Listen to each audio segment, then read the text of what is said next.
దేవుని నామానికి మహిమ కలుగును గాక. ప్రియ దేవుని బిడ్డరా, ప్రతి ఉదయకాలం ఈ దినం దేవుని వాగ్దానం చూస్తున్నాం. ప్రియ దేవుని బిడ్డలందరూ ప్రత్యేకమైన వందనాలు. దేవుని బిడ్డరా, ఈ దినం దేవుడు మనతో ఏం మాట్లాడుతున్నాడు చూద్దాం. పరిశుద్ధ లేఖన గ్రంథంలో నుంచి యాకోబుకు రాసిన పత్రిక 1వ అధ్యాయము 12వ వచనం చదువుకుందాం.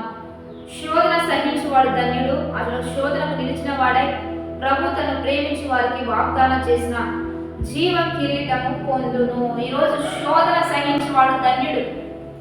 అతడు శోధనకు నిలిచిన వాడైతే దేవుని ప్రేమించి వారికి తను వాగ్దానం చేసిన జీవ కిరీటాన్ని ఇస్తానని ఈ ఉదయకాలం వాగ్దానం చేస్తున్నాడు. కనుక శోధింపబడిన మీద సువర్ణంగా దేవుడు మారుస్తానని వాగ్దానం చేశాడు. కనుక దేవుని బిడ్డారా, శోధన సహించగలిగే కృపనిచ్చి వాడు కూడా దేవాది దేవుడే. బైబిల్ లేఖన గ్రంథంలో ఏమని తెలియజేస్తుందంటే, మీరు తట్టుకోగలిగినవే, మీరు సహించగలిగినవే నేను అనుమతిస్తానే తప్పించి అంతకంటే ఎక్కువగా మీరు శోధించబడరు.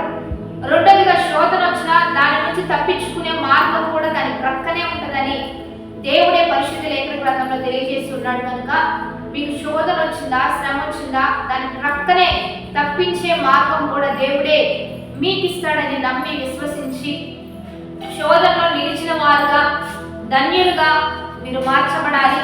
మీరు నిలబడితే దేవుడు మీకు ఇస్తానని వాగ్దానం చేసిన జీవ కిరీటాన్ని మీకు ఇస్తూ ఆశీర్వాద పదంలో నడిపించబోతున్నాడు, దీవెనకరంగా నడిపించబోతున్నాడు.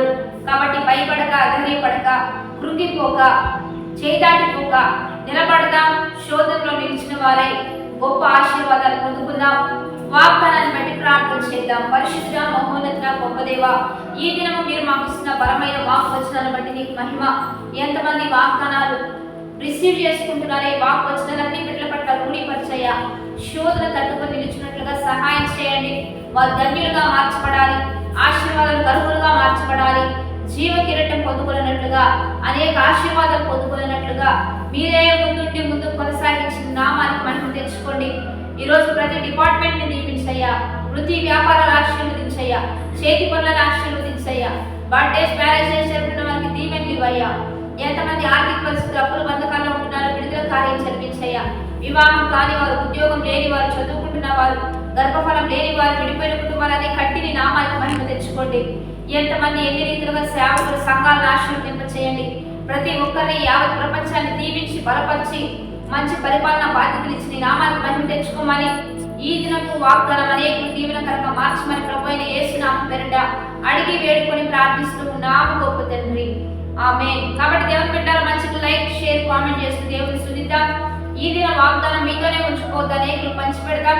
ఉదయకాల ఆరాధన జరుగుతున్నాయి. 4:30 నుంచి 5:30 వరకు జరుగుతూ ఉంటాయి. మనందరం కలుసుకుందాం. దేవుని నామాన్ని మహిమపరుద్దాం. ఆమేన్.